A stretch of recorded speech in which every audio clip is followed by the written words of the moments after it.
como vocês estão? Nós vamos dar continuidade à nossa série de estudos e meditações no livro de Provérbios. E hoje nós vamos meditar num provérbio que trata de um assunto muito importante.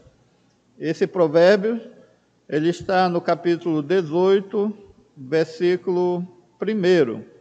Provérbios 18, 1, que diz assim: busca satisfazer seus próprios desejos aquele que se isola, ele se insurge contra toda sabedoria. Então, busca satisfazer os seus próprios desejos aquele que se isola, porque ele se insurge contra toda a sabedoria. Nós já vimos em mensagens anteriores que o homem foi criado por Deus como um ser social. E no seu convívio com as demais pessoas, ele deveria experimentar alegria e satisfação. Mas existe um problema no homem que surgiu por causa do pecado, da sua desobediência e do seu afastamento de Deus, que se chama solidão. A solidão é um grande mal nos nossos dias. E nós vemos na Bíblia que depois que Deus criou toda a natureza, depois que Deus criou o homem, Deus observou que não era bom que o homem estivesse só. Então Deus viu uma coisa que não era boa e que fazia parte daquela criação original. Por isso Deus criou a mulher, e daí a família e a sociedade com todas as suas relações. Então a Bíblia, ela trata do problema da solidão, e é um problema que continua sendo muito sério ainda nos nossos dias, nos dias de hoje. Tanto esse problema é reconhecido por nós, evangélicos, né, pela palavra de Deus, mas também ele é reconhecido por estudiosos da sociedade, né, e de outras ciências humanas. Eu vou ler algumas citações só para ilustrar a importância desse tema, para que nós possamos depois dar prosseguimento à análise que o texto de Provérbios faz e o que a Bíblia faz. Gostaria de citar um médico evangélico por nome Paul Tournier. Esse médico evangélico, ele foi pastor de uma igreja reformada em Genebra. Ele era filho de pastor e ele se preocupou com a chamada medicina integral. Ele procurava conciliar nos seus estudos e nas suas observações os problemas físicos, psicológicos e espirituais. E ele dizia que todas essas três áreas estavam relacionadas no ser humano. E ele escreveu livros muito importantes, e vários deles traduzidos para o português, mas ele fez uma afirmação sobre esse nosso tema. Ele falou o seguinte: a solidão é a doença mais devastadora desta época. Não é só uma viúva sozinha na sua casa que vive a solidão. Os ricos e famosos são solitários. Então, Paul Tournier falou sobre isso. Também um outro filósofo e naturalista não cristão, né, Henri Thoreau, ele fez também uma afirmação com relação à solidão. Ele disse o seguinte: uma cidade é um lugar onde muitas pessoas estão sozinhas, juntas. Às vezes, as multidões aumentam a solidão. Então, esse naturalista, todos do século XX, falou isso sobre a solidão. Nós temos um escritor famoso, com livros também traduzidos para o português, Gary Collins. Ele é um psicólogo clínico, doutor, um cristão, e ele fez a seguinte afirmação sobre a solidão: vivemos em uma sociedade produtora da solidão, onde mudanças rápidas e a tecnologia desencorajam a intimidade e estimulam a solidão. Mesmo em casa e nas igrejas, as pessoas evitam-se para não se olharem. Então, esses homens estudiosos da sociedade viram a solidão como um grande mal, um grande problema da nossa época, e que a tecnologia que vem sendo desenvolvida, ela cada vez mais, ela desencoraja os relacionamentos, a intimidade, a amizade. Um ditado grego, um ditado antigo, dizia o seguinte: quem mora sozinho é um Deus ou um animal selvagem. Quem mora sozinho ou é um Deus ou um animal selvagem. Vi duas estatísticas que me chamaram a atenção estudando esse tema. Uma delas afirma que 50% dos ataques cardíacos, as vítimas estavam se sentindo deprimidas e solitárias quando sofreram o ataque. E também que um grande percentual de pessoas que buscam apoio psiquiátrico, psicológico, o fazem porque estão se sentindo solitárias, estão sentindo solidão.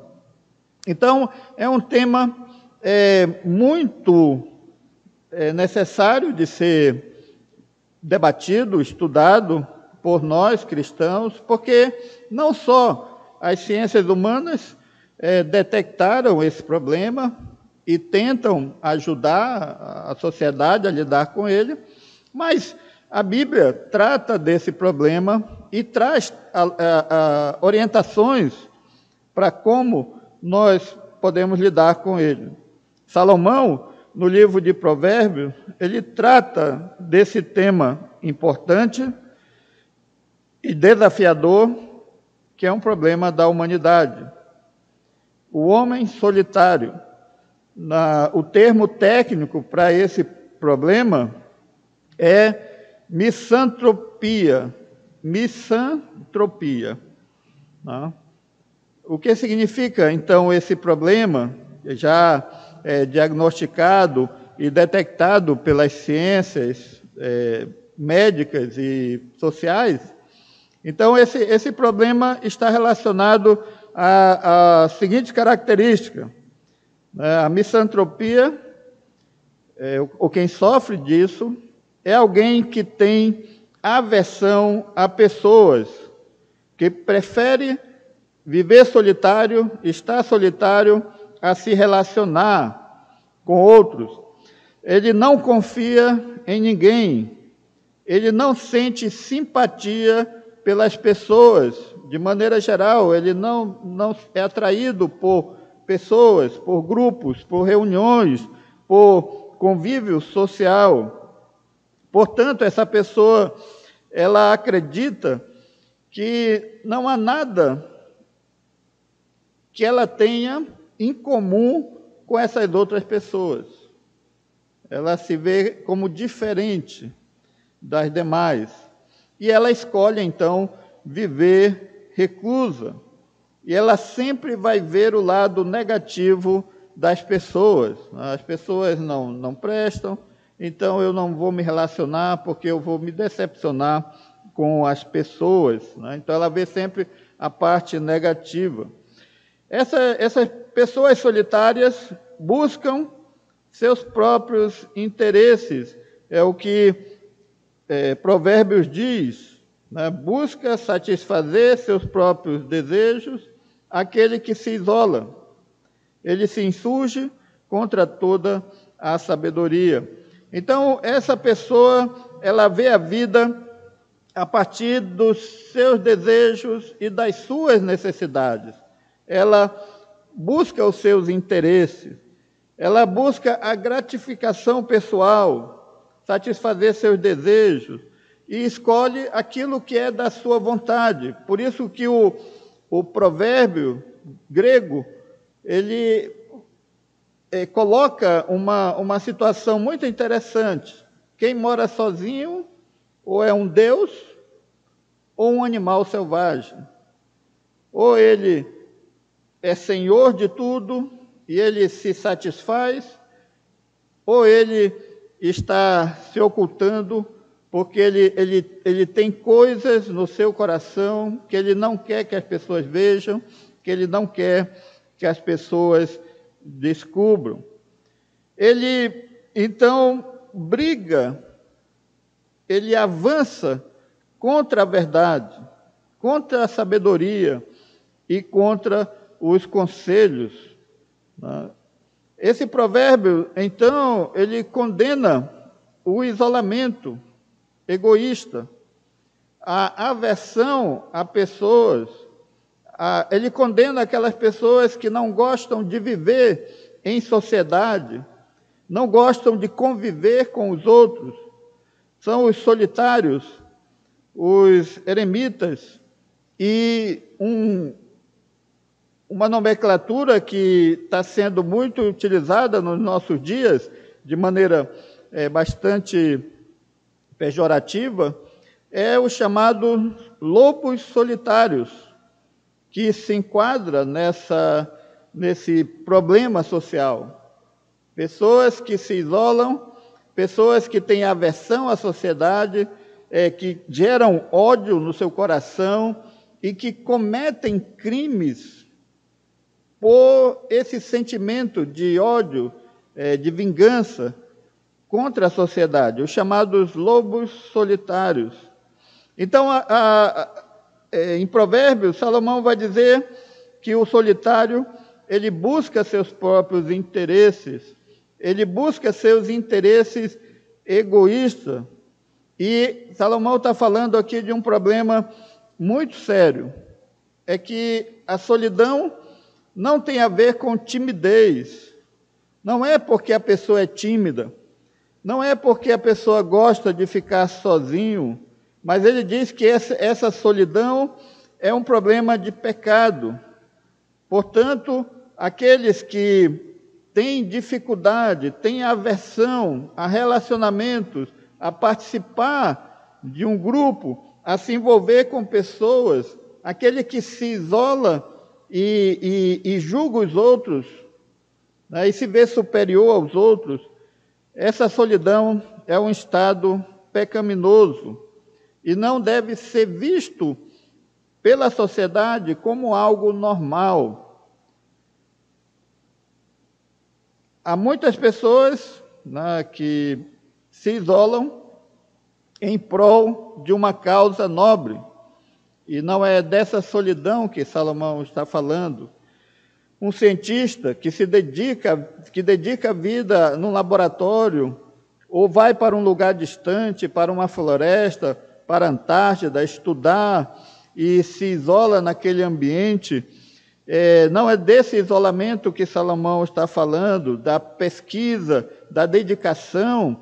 Um astronauta que dedica tempo e vai para o espaço, ficar longos meses ali, isolado, vivendo aquele isolamento, porque essas pessoas, elas têm uma visão do bem coletivo.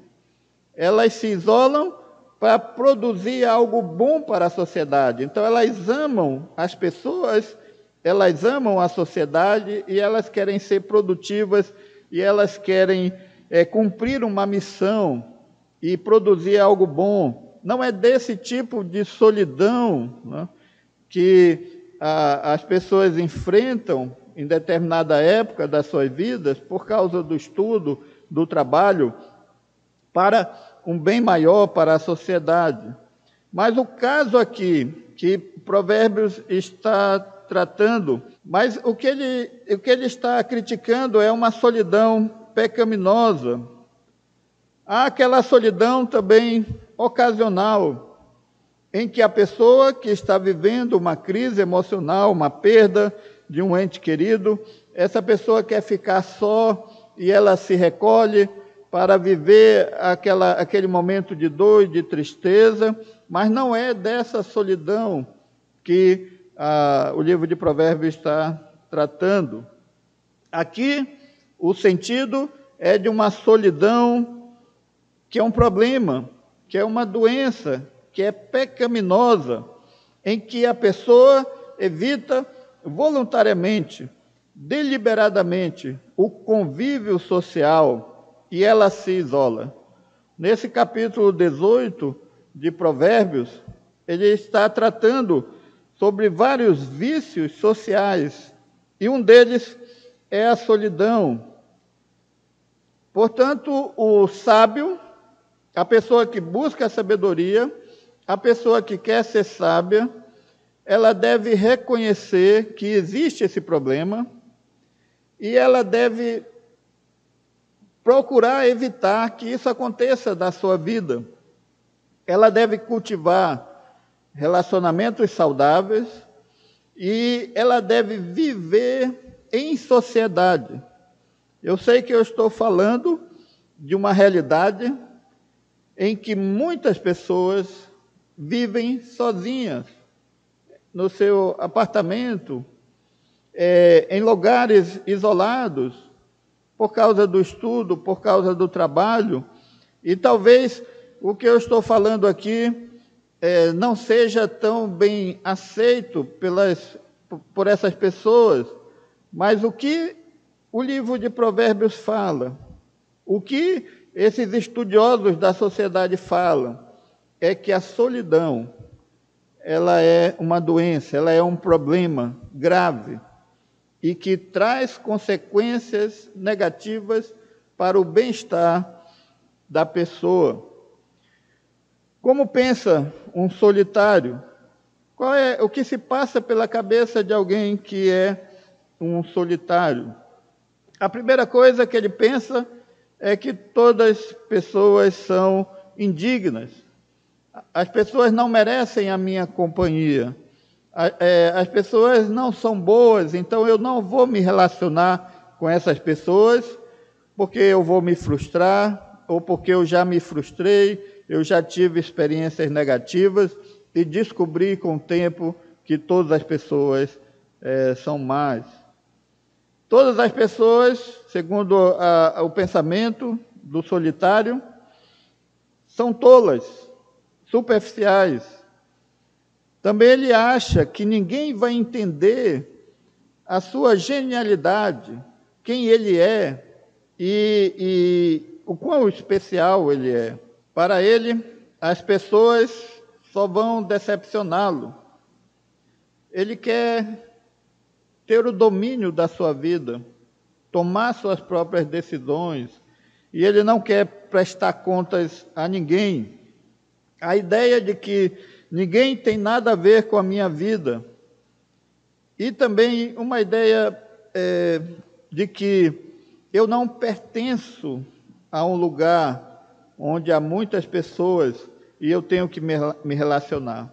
Então, essa solidão, esse pensamento do solitário, é um pensamento perigoso, é um pensamento de pecado, né?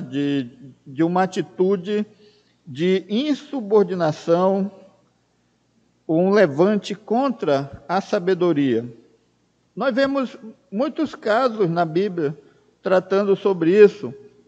Um deles é do profeta Eliseu. O profeta Eliseu tem uma história muito bonita, mas ele teve muitas decepções e ele chegou um momento na vida dele que ele estava profundamente deprimido, abalado, e ele então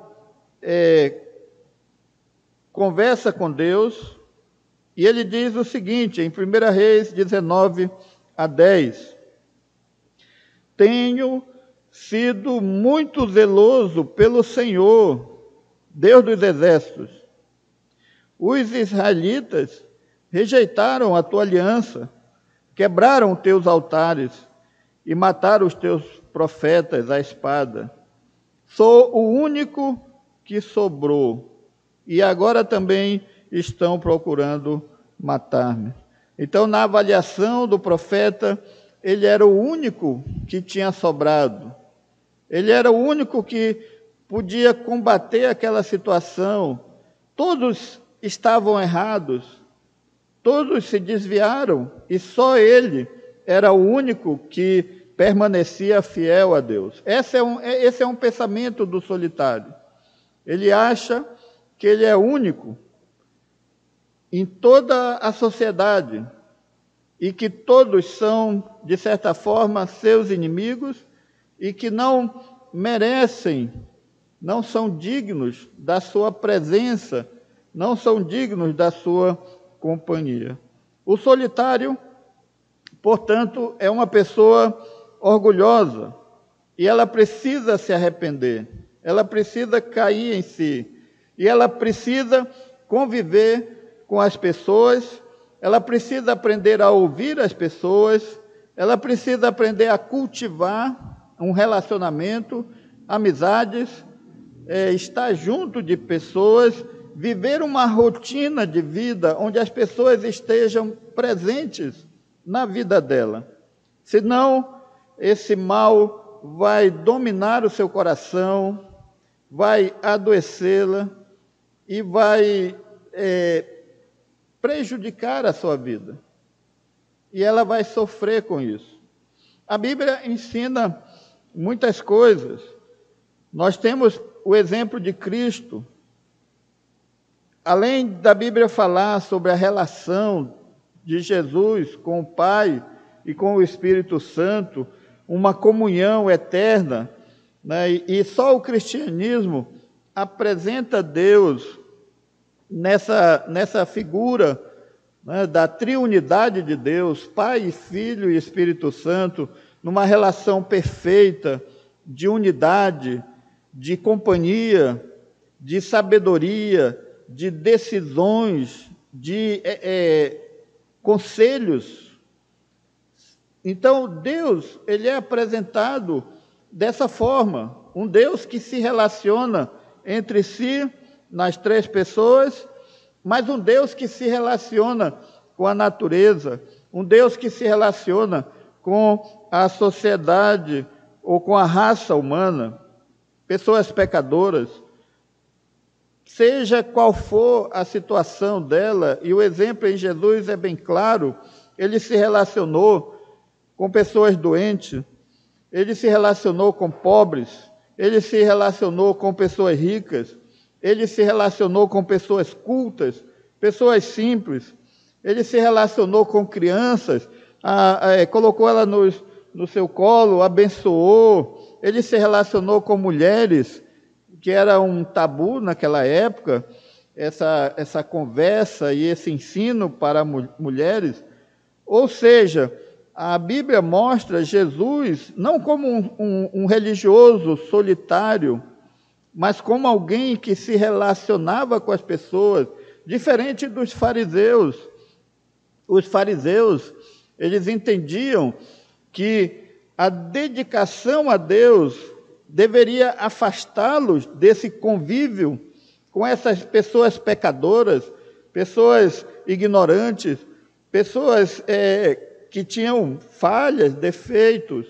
Então, os fariseus, eles procuravam viver um isolamento, né, para poder servir a Deus. Eles usavam uma roupa diferente, eles conversavam somente entre si para discutir suas questões teológicas, eles reuniam em ambientes fechados, mas o que Jesus mostrou foi que esses homens estavam distantes de Deus, e que eles se desviaram da verdade, porque esse isolamento de classe tornou eles pecadores e eles perderam a capacidade de se relacionar com Deus e de se relacionar com o seu próximo. Os puritanos também, eles trabalharam muito essa questão da vida em sociedade. Eles eram ferrenhos defensores de que os cristãos eles tinham que conviver na sociedade e ajudar a sociedade a ser uma sociedade justa, uma sociedade harmoniosa, onde as pessoas estariam ajudando umas às outras. Os puritanos também trataram desse assunto. Eles defenderam que os cristãos eles tinham que se envolver na sociedade, eles tinham que se envolver com as pessoas, eles tinham que trabalhar, eles tinham que produzir boas obras, eles tinham que ser uma presença abençoadora na sociedade. Eu gostaria de citar um puritano chamado Richard Sibbes. Ele disse o seguinte: quando estamos em Cristo, vivemos para os outros. Quando estamos em Cristo, vivemos para os outros, não para nós mesmos. Uma boa sociedade é uma em que cada parte está tão próxima dos outros que, por isso, participam mutuamente um com o outro, tanto na saúde como na enfermidade, no prazer como na dor. Então, uma sociedade boa é aquela em que estamos juntos e participamos, e seja nos momentos bons, nos momentos difíceis, nós sentimos prazer em ajudar, em nos relacionar. O Salmo 68, verso 6, diz o seguinte: Deus faz que o solitário viva em família, liberta aquele que está preso em grilhões, mas os rebeldes habitam em terra seca. Deus faz que o solitário viva em família. Então, essa ideia de comunhão, de família, de relacionamento, é uma ideia que a Bíblia coloca para nós. E quando o homem é liberto dos seus grilhões, em que ele está preso por causa do pecado, ele vai sentir prazer e alegria de se relacionar com outras pessoas e com os seus irmãos em Cristo. A conversão, ela nos liberta dessa solidão pecaminosa e passamos a ter comunhão com Deus e comunhão com o próximo. Infelizmente, hoje temos muitas pessoas solitárias na igreja ou que se afirmam serem cristãos e elas não estão vivendo o plano de Deus para a comunhão e para o relacionamento na igreja. No livro de Atos, quando fala do início da comunidade cristã em Jerusalém, ela fala que os crentes estavam juntos, se relacionando, tinham tudo em comum, cuidavam um dos outros, vendiam alguma propriedade para ajudar os necessitados, iam nas casas um dos outros, havia uma relação comunitária entre os salvos. E no verso 47 de Atos 2, o texto diz assim: louvando a Deus e caindo na graça de todo o povo, e todos os dias acrescentava o Senhor à igreja aqueles que se haviam de salvar. Então, Deus acrescentava àquele grupo, à igreja, os que Ele queria salvar. E o que nós vemos na Bíblia é que o cristão, quando a pessoa aceita Jesus, ela quer participar da igreja, ela vai participar da igreja, ela vai se unir à igreja.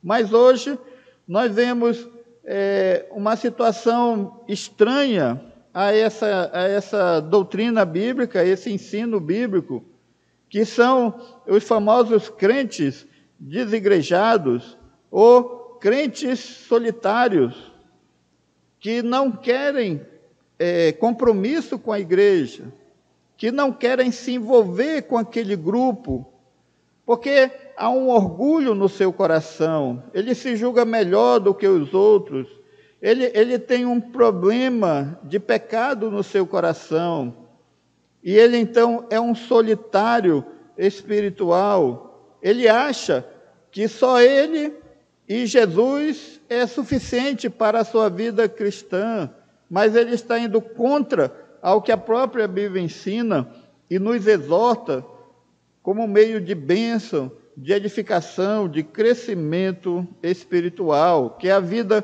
comunitária dos salvos. O novo convertido, no Novo Testamento, ele não era deixado sozinho para desenvolver sua vida cristã. Ele era trazido para a comunidade e lá ele se envolvia e ele se tornava parte daquele grupo, vivia em família e ali ele crescia espiritualmente e realizava a sua obra de testemunho, de vida cristã, de cuidados com seu lar, de criação dos seus filhos. Ou seja, essa vida em comunidade é que é o propósito de Deus para o homem. Foi assim que ele criou o homem e lá no Éden, esses solitários, eles estão agindo contrários à vontade de Deus.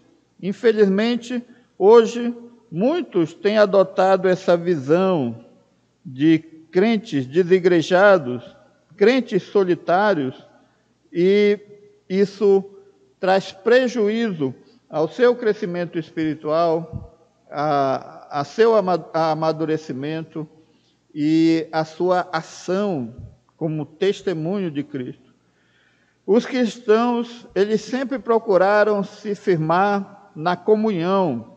Eu vou ler a primeira epístola de João, no capítulo 1, de 3 a 7. João diz o seguinte: nós lhes proclamamos o que vimos e ouvimos, para que vocês também tenham comunhão conosco. Nossa comunhão é com o Pai e com o Filho, Jesus Cristo. Escrevemos estas coisas para que nossa alegria seja completa.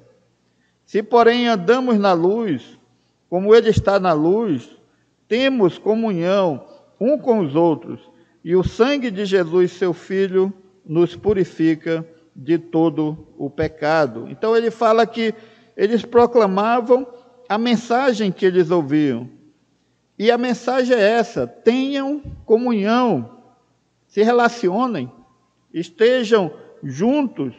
Assim como você tem comunhão com o Pai, com o Filho, você tem que ter comunhão com os outros crentes, na igreja, um relacionamento. E ele diz: se nós andamos na luz, nós temos comunhão um com os outros.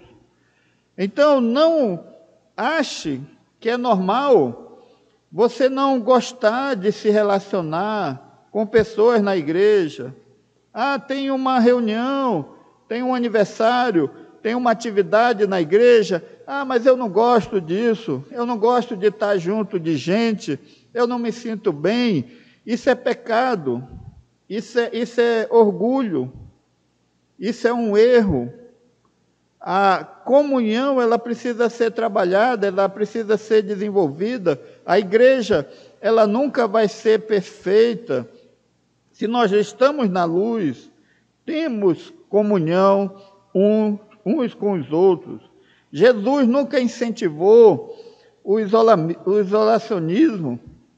Jesus nunca incentivou que as pessoas o adorassem num lugar restrito, onde só ela estivesse com Deus e fizesse aquela adoração. A nossa vida cristã não se limita somente a uma relação com Ele. Eu estou com Jesus, Ele é o meu Senhor, isso é o que importa, igreja e outras coisas, e isso não é importante para mim. Isso está errado. essa comunidade, ela existe porque as outras pessoas também servem a Cristo e através dela vão crescer e vão ser edificadas. Jesus, quando ele falou sobre a lei, ele enfatizou as duas principais ações da lei. Qual é o grande mandamento que eu devo seguir e que resume toda a lei? E Jesus disse que nós devemos amar a Deus de todo o nosso coração, de todo o nosso entendimento, nós devemos adorar a Deus como único, mas ele disse também que nós devemos amar o nosso próximo como a nós mesmos. E Jesus disse, desses dois mandamentos, resume toda a lei e os profetas. Você não pode amar somente a Deus e se relacionar somente com Deus. Se você não ama o seu próximo, não se relaciona com ele, você não está fazendo a vontade de Deus, você não está obedecendo a Deus. A igreja, ela sempre é ilustrada como uma família. Em Gálatas, no capítulo 6, verso 10, o apóstolo Paulo diz o seguinte: portanto, enquanto temos oportunidade, façamos o bem a todos, especialmente aos da família da fé. A igreja, ela é apresentada a nós como uma família, como um corpo em que estamos unidos uns aos outros e unidos com Cristo. Por isso que nós devemos valorizar, amar, conhecer, relacionar com as pessoas, porque esse convívio aqui vai continuar por toda a eternidade lá no céu. Devemos viver em comunidade, em relacionamento social. Devemos adorar a Deus em comunidade, juntos, num culto público, onde todos estão presentes, e não simplesmente nos isolarmos, achando que somos melhor do que esse grupo. Deus quer que nós criemos nossos filhos em comunidade, que eles aprendam a se relacionar, a conviver. Quantas pessoas hoje, por causa do problema de relacionamento, por não saberem se relacionar, estão sofrendo e estão causando problema à sociedade, porque não aprenderam a se relacionar. Devemos lutar contra a solidão e o isolamento, não o isolamento social, mas o isolamento que as pessoas fazem de maneira pecaminosa. Estamos unidos e devemos viver uma vida com respeito uns pelos outros, solidariedade, amizade, serviço e boas obras. O solitário, ele quer satisfazer os seus próprios desejos e ele luta, ele se rebela contra a sabedoria. Se você tem problema nessa área, se você não consegue se relacionar, se você tem dificuldade, peça a Deus que trabalhe na sua vida, no seu coração. Peça a Deus que o ajude a deixar de ser um solitário e procurar viver em comunhão com Cristo, com a igreja, e sendo bênção e sendo abençoado por Deus. Que Deus nos abençoe, é o que eu desejo para todos.